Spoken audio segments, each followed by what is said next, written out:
Pessoal, hoje é o dia do nosso programa Na Laje. É o dia que o Na Laje invade e chega na sua residência. Para tudo, para tudo. Não é o João Kleber, mas é o Na Laje. Está entrando na sua residência para falar hoje de direito previdenciário com a doutora Carla Duarte. Eu vou acordar, pessoal, a produção, que é o Raí, tá dormindo, para ele rodar a vinheta, soltar o foguete, que a entrevista vai começar. Produção, roda a vinheta. O foguete passou.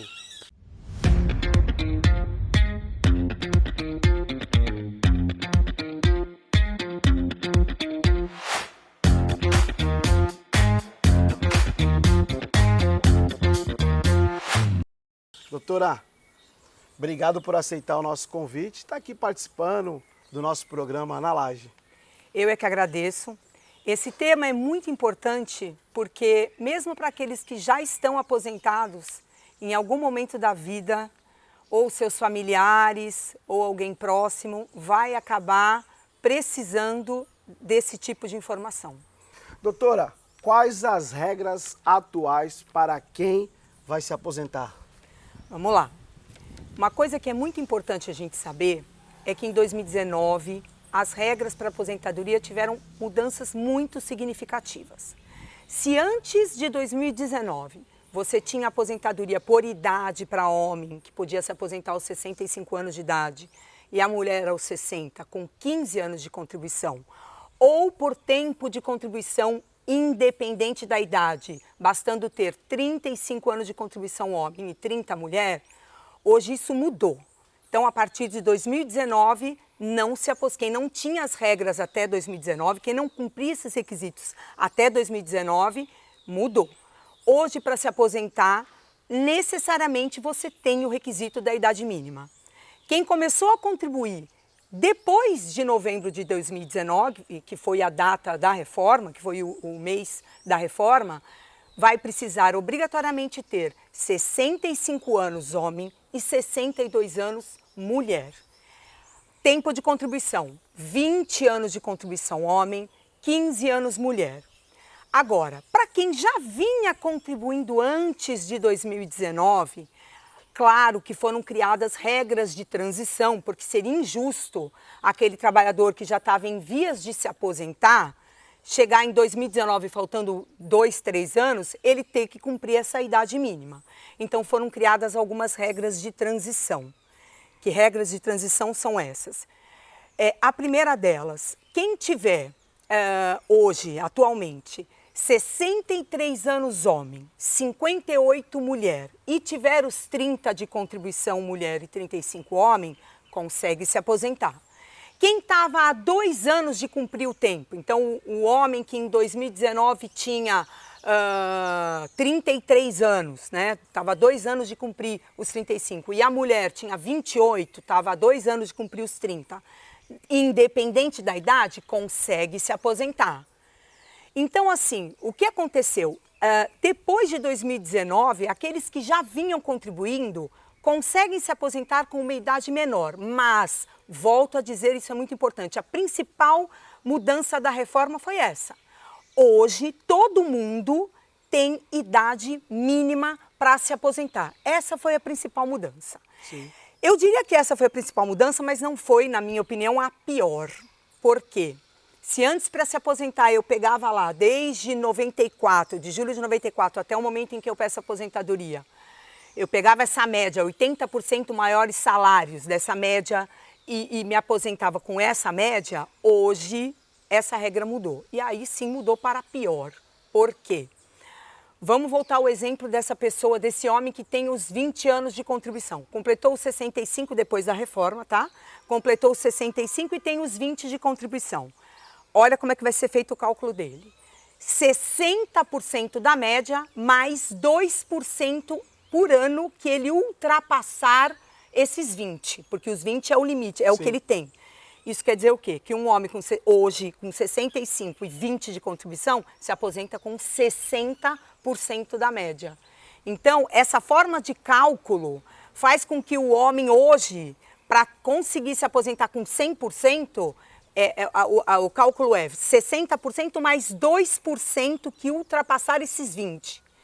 Então hoje, se você fizer o cálculo, ele só consegue se aposentar com 40%, se aposentar pela integral, com todo, com 100%, se ele tiver 40 anos de contribuição. Então a mudança no cálculo, ela, de fato, ela, é por isso que hoje fala assim, eu vou ter que trabalhar mais para me aposentar?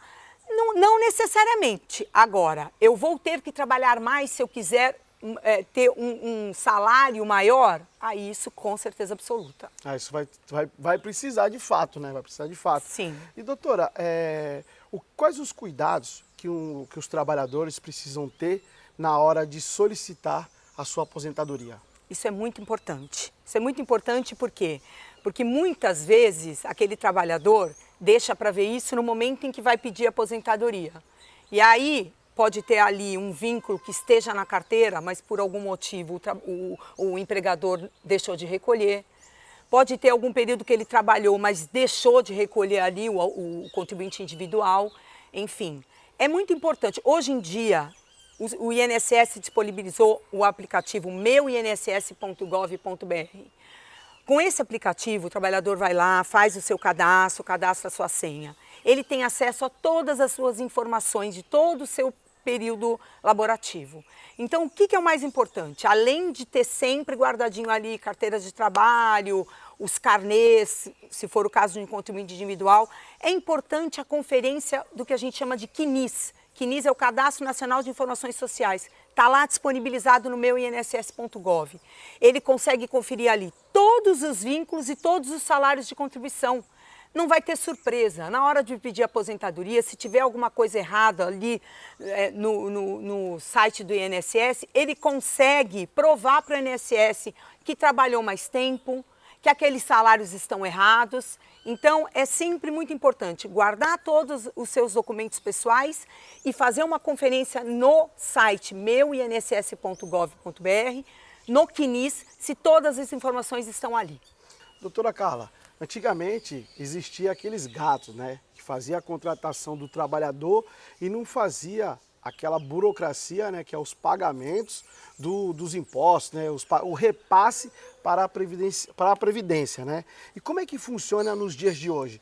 O contribuinte ou trabalhador precisa se preocupar com isso? Como é que a pessoa deve atuar nesta forma? Uma coisa que é muito importante da gente deixar claro é que o contribuinte individual, o empresário, aquele que trabalha por conta própria, cabe a ele, a responsabilidade é dele de fazer o recolhimento. Então, para esses, a regra é uma. A regra é que ele recolha em cima da renda dele a contribuição previdenciária. Sim. Para o trabalhador, aquele que tem a carteira assinada, a responsabilidade de recolhimento não é dele. A ele compete trabalhar, tá? Então, isso é muito importante. Por quê? Você tem que guardar a sua carteira de trabalho e você pode guardar os olerites, documentos que comprovem que você trabalhou. Agora, como é que você faz para conferir se aquele empregador está fazendo o recolhimento correto? O INSS hoje está todo informatizado e isso, nesse lado, é muito bom. Porque o trabalhador consegue, através do aplicativo Meu INSS, fazer uma conferência no CNIS de todos os seus dados. Sejam os vínculos, se estão todos ali, sejam as contribuições, se elas estão sendo feitas corretamente, até para poder cobrar. A responsabilidade não é dele, mas a partir do momento que ele consegue ter esse mecanismo de controle, ele pode cobrar o empregador para que faça isso. Ou então, ele já sabe que ele precisa se calçar de outras documentações para comprovar que de fato ele trabalhou e aí obrigar o INSS a considerar aquele tempo, mesmo se não tiver o recolhimento, e porque aí fazer com que o INSS fiscalize a empresa.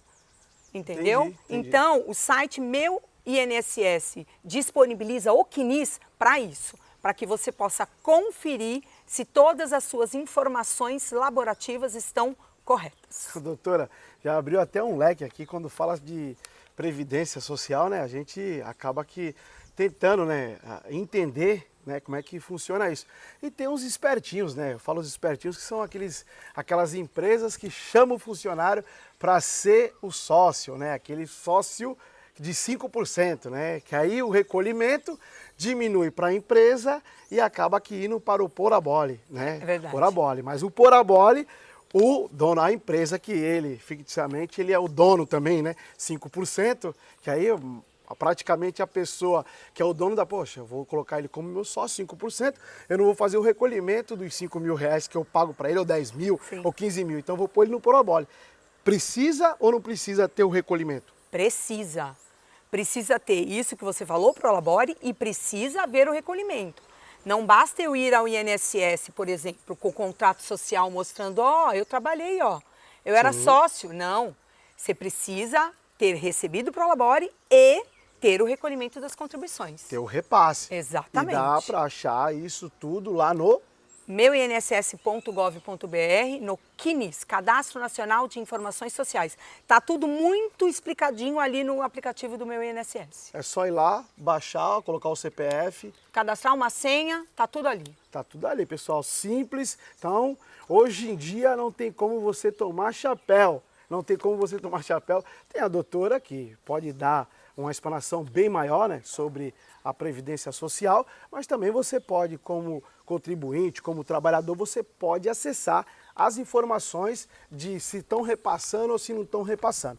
Doutora, tem aquele mito, né, da história da aposentadoria, que as pessoas têm aquele receio de falar assim, eu só vou aposentar com 100 anos. Esses 100 anos, pessoal, as pessoas têm essa dúvida dos 35 anos de contribuição e mais os 65 anos que é exigido como idade mínima. Né? Então, nos dias de hoje, depois da nova lei de 2019. Né? Então, isso aí explica um pouquinho sobre esse mito, né, que assombra o trabalhador. É muita mudança. Eu acho assim, o que eu percebo no meu dia a dia? Foram muitas as mudanças e pouco foi esclarecido para a população. Então, toda vez que eu vou falar sobre isso, eu percebo que as pessoas sempre falam, nossa, isso eu não sabia. É assim. A gente nota que as pessoas realmente não têm todas as informações necessárias. O que significa esses 100 pontos? Antes da mudança da lei, você podia se aposentar por tempo de contribuição com a incidência do fator previdenciário, que era aquele fator que você não tinha idade mínima, mas quanto mais novo você era, o fator previdenciário, ele sempre diminuía um pouco o valor da sua aposentadoria, dependendo da sua idade. Era um fator que era feito para isso mesmo. Ele foi feito para que, quanto menos idade você tivesse, maior fosse a redução na sua aposentadoria. Por conta do fator previdenciário, isso tudo antes de 2019, criou-se a regra dos pontos. A regra dos pontos funcionava assim. O homem tinha que ter os 35 anos de contribuição, independente da idade que ele tinha, ele somava uma determinada pontuação, que até a mudança, até a reforma estava em 96, mas aí é que fique claro, Lincoln, ele não precisava ter os 35, esse era o grande benefício. Então, para aqueles que tinham muito mais tempo de contribuição, então o cara tinha 40 anos de contribuição, ele poderia aumentar, o que ele aumentava no tempo de contribuição, ele poderia abater da idade e somar o tempo. Hoje também existe uma regra em que você soma o tempo e a idade. Essa regra ainda existe. Para aqueles que começaram a contribuir antes de 2019, antes da reforma, atualmente, o homem que somar 100 pontos entre tempo e idade, ele realmente consegue se aposentar. Mas vejam, isso é que é importante, essa regra, ela é benéfica para quem tem muito mais tempo de contribuição, porque ela independe da idade. O importante é que você some 100. Então, vamos dizer, o homem que por acaso trabalhou muito, começou a trabalhar muito cedo e tenha 40 anos de contribuição, ele pode se aposentar tendo 60 de idade. Que aí ele soma os 60 da idade, com os 40 do tempo, somou 100. Então, não é que ele precise ter os dois, 35 e os 65, não.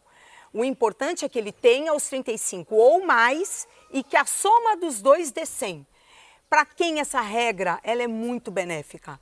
para o homem que tem muito, começou a trabalhar muito cedo, e isso é comum, né? Sim. A pessoa começou a trabalhar muito cedo. Com 14 anos, né? Muitos. Com 15 anos. Se ali ele tem as contribuições e ele hoje conseguiu 40 de contribuição, se ele tiver 60, ele não precisa ter 65, ele precisa ter mais de 35.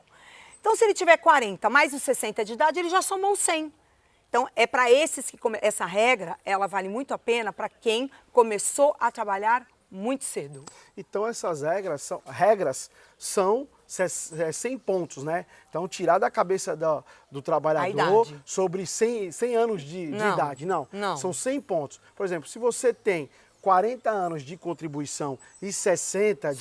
Somou os 100 pontos que a Previdência precisava. Isso. E quem fizesse 45 anos de contribuição 55. e 55 também é os 100 pontos. A regra dos 100 pontos que a doutora já esclareceu aqui. Então, você que tinha aquela dúvida de 100 anos para se aposentar, esquece. São regras dos 100 pontos. Quanto menos você contribuiu e você tendo a idade, você menos vai receber. Exatamente. Isso é fato, não tem como a gente esconder. Doutora, e aquele momento que teve a reforma em 2019?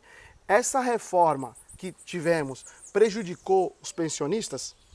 Muito. Infelizmente, né? Se a gente parar para pensar, as pensionistas ou os pensionistas é no momento em que mais se precisa ali, né? No momento em que você perdeu ali o segurado, o ente querido. E muitas vezes, eu vou te falar que isso aconteceu até com pessoas muito próximas da família. Por quê? Porque isso atingiu, inclusive, para todo mundo que faleceu depois de 2019. Isso quer dizer que atingiu 90 anos, 95 anos, morreu depois de 2019, independente da idade, que é isso, que eu acho que foi o maior erro, sofreu com essa reforma. Por quê? Até 2019, como é que era o cálculo da pensão? Era aquilo que o segurado recebia. O dependente, a pensão por morte, ela é devida ao conjunto de dependentes. Vamos falar da pensionista esposa, tá? Vamos pegar como exemplo a pensionista esposa. Ela era, a pensão por morte, 100% da aposentadoria desse segurado. Essa era a pensão por morte. Em 2019, a mudança diz o seguinte, passou a ser 50% do benefício do segurado, 50%, mais 10% por dependente. Então, aquela pensionista que antes de 2019, antes que eu diga um dia antes, no dia 12 morreu dia 12 de novembro, recebeu 100%. Morreu dia 13, ficou 50% mais 10% por dependente. Essa pessoa vai receber 60%. Caramba, que mudança, hein? E por isso que eu digo que mesmo para aquelas pessoas que já eram aposentadas depois da reforma, podem pensar assim, isso não vai atingir nem a mim, nem aqui a minha família, vai. Em algum momento da tua vida vai acabar te atingindo. Essa mudança, para mim, na minha opinião, foi a mais grave de todas. Foi a que mais feriu. Foi. E aquele momento que a pessoa é pensionista, a esposa é pensionista, o esposo é pensionista e ele se aposenta, né? Que tem aquele momento. Como que funciona, doutora? Isso também foi uma outra grande e injusta mudança, porque são fontes de custeio diferentes, né? Sim. Então, para a pensão, quem contribuiu foi o marido ou a esposa. Lógico. E para a aposentadoria foi a própria pessoa. Antes você poderia acumular o que era justo, né? Uma é a pensão, outra é a aposentadoria. Hoje, não é que você não possa acumular, mas você vai receber 100% do maior dos dois benefícios e uma porcentagem, dependendo do valor dessa pensão ou dessa aposentadoria. Você não acumula mais 100% dos dois. Você recebe 100% do maior e uma porcentagem do menor. Isso é um absurdo, né? Se a gente parar para analisar mesmo, Sim. Você teve fonte de custeio para os dois benefícios. Eu contribuí para a minha aposentadoria, meu marido contribuiu e hoje eu recebo a pensão. Então, são fontes de custeio diferentes. Isso chegou a ser discutido já no STF, que já julgou que é constitucional, que na realidade foi uma mudança para readequar a nova realidade. E a gente sabe, na prática, a gente sabe que não readequou a realidade nenhuma, que muitas famílias no futuro vão sentir essa mudança quando morrer. Por exemplo, a gente está falando aqui de marido, mas é óbvio que a pensão também é devida para os filhos menores de 21 anos ou inválidos, para os pais que comprovarem a dependência econômica do... Você imagina os pais que vivem né, que precisam daquela aposentadoria do filho, o filho contribui em casa, ele falece, os pais conseguem comprovar que o filho contribuiu em casa. Aí ele falece, os pais vão lá, comprovam, ó, tá aqui, a dependência econômica está comprovada. Aí o pai ou a mãe acham que vão receber os 100% da aposentadoria daquele filho, quando na realidade vão receber 60%. Então, assim, essa mudança, eu acho que também é a mudança que mais as pessoas, na hora que recebem um benefício, me perguntam, isso está certo? Infelizmente está. Até mesmo quando a pessoa, tanto o esposo ou a esposa, quando é rimo de família, vem a falecer, né, no decorrer que é o rimo de família, é só aquele salário e acaba que esse salário vai ser transformado em 50% para o beneficiário. Então, um dinheiro que era 100% vai começar, vai ter que fazer com a esposa ou esposo, né, que a gente não pode ter esse cálculo, esse preconceito, né, assim, a gente tem que falar sobre a esposa e o esposo. Sim. Só que vai ter que ir para a batalha, vai ter que trabalhar, porque às vezes tem uma mãe de casa, né? Tem aquela senhora de casa e o marido é o rimo de família, tá lá os 3 filhos e tudo mais, 2 filhos, e aí? Perdeu os 100%, aí vai 50% e mais 10% para a molecadinha, para o pessoal. Não é isso, doutora? É isso. Pode ser também, por exemplo, é sempre 50% mais 10% dependente. Se só tiver, por exemplo, a esposa, fica 60%. É sempre 50 mais 10. Agora, o que mais me admira e o que eu mais penso que isso deveria ter sido pensado na hora da reforma é que, por exemplo, eu vi casos próximos. Então, ele morreu depois da reforma, aquele segurado morreu depois da reforma, e ele tinha 90 anos e a esposa tinha 80. Então, não dá nem para você pensar, bom, agora ela vai ter que se readequar à nova realidade. Gente... Como? Como? A única coisa que é importante, eu lembrei agora e é importante eu deixar aqui claro, porque as pessoas muitas vezes não sabem, é se esse dependente comprovar a invalidez, por exemplo, se eu pego uma pensionista com problemas sérios de saúde, aí ela consegue comprovar para o INSS esses problemas de saúde, comprovam essa invalidez, essa pensionista tem direito aos 100%, mas somente nesses casos, tá? Então, pensionista... Casos específicos. A regra é 50% mais 10% por dependente. Doutora, muitos jovens, né? Até eu mesmo, como eu sou jovem, né? Muitos jovens não querem contribuir com a Previdência, né? E às vezes eu encontro algum jovem, encontro meu filho, encontro algumas pessoas e eu falo, pessoal, mesmo que você não queira, não está trabalhando, pelo menos abra uma MEI, né? Faça alguma coisa, porque às vezes as pessoas não entendem que a MEI você também contribui. Vai que o motoboy hoje o motoboy, ele está lá entregando pizza, eu já fui entregador de pizza lá no Vasco da Gama e não contribuía dessa forma que tem agora da nova lei. A pessoa, o motoqueiro, o motoboy, a motogrill, né? Ela pode fazer sua MEI e ter a sua contribuição, que é aquela contribuição mínima que eu não sei, a senhora me corrige se é 70 ou é 60 reais, né? Que caso ele se acidenta ou ela se acidenta, ela tem direito ao benefício, né? Importantíssimo. Essa informação que você deu é a mais importante. Trabalhou, tem que contribuir. Independente, é óbvio, né? Como a gente já esclareceu aqui, quando você tem a carteira assinada, é o seu empregador que precisa recolher. O MEI é uma forma prática e ótima para esses casos que você falou. Vamos pegar aí como exemplo motoboy. Você abre a sua MEI, a contribuição é ali baixa, né? Você tem ali 11 ou 5%. Sim. E você consegue garantir os benefícios previdenciários, que não é só para aposentadoria, isso é que é importante para esses jovens. Você pode ter aí direito, se você se acidenta, ao benefício por incapacidade temporária. Se essa incapacidade se tornar definitiva, você tem direito à aposentadoria por invalidez. O único detalhe muito importante, quem contribui como MEI, só pode contribuir sobre um salário mínimo. Então, o benefício, todos esses benefícios, eles sempre são até um salário mínimo. Ele só contribui sobre um salário mínimo e ele só vai ter direito a benefícios de até um salário mínimo. Mas você saber que você tem essa garantia, num caso de um acidente, no caso de um falecimento, você poder garantir ali algum tipo de ajuda à sua família, isso é pensar no futuro. Isso é importantíssimo. É bacana. Doutora, e o que é revisão para toda a vida? Como é que é revisão? Da vida toda. Da vida toda, revisão da vida toda. O que é revisão da vida toda? Essa revisão que a gente tem ouvido falar muito ultimamente, né? Agora ela está suspensa novamente pelo STF. O que acontece?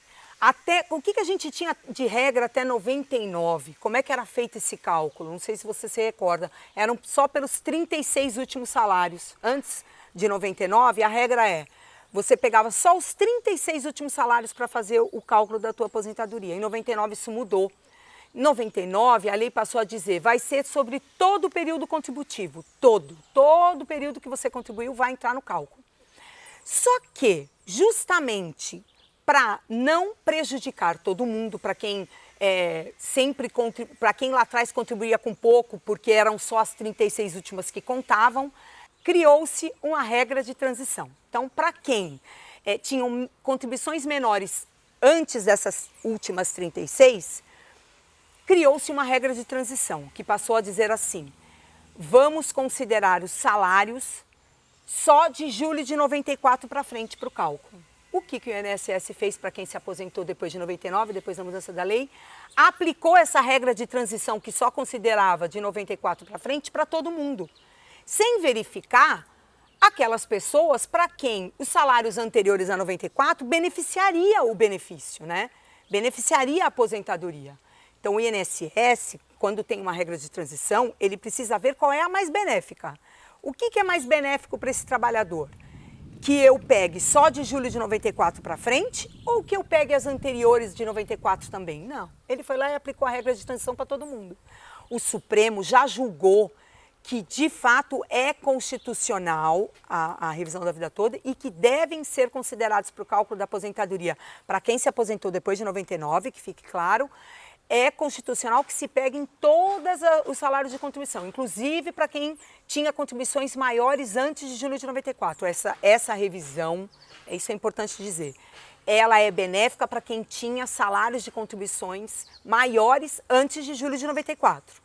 Então, a gente faz um cálculo e verifica se, de fato, era melhor que tivessem sido consideradas essas contribuições. Essa revisão já foi julgada pelo Supremo, já foi favorável aos aposentados, mas o INSS ainda está tentando aí embargar, ainda está suspenso, um último julgamento no STF ainda está suspenso, mas, ao que tudo indica, vai ter o direito aí para todo mundo. Bacana, doutora. Foi muito esclarecedor esse nosso programa na Laje com Lincoln Reis. Deixa aqui, doutora, as considerações finais que nós chegamos ao fim de mais um programa. Eu quero agradecer muito a participação, dizer que foi um prazer. É sempre um prazer poder esclarecer dúvidas a respeito de aposentadoria, porque quando a gente fala de aposentadoria, a gente está falando de futuro. Sim. Quero agradecer muito a participação. Obrigada.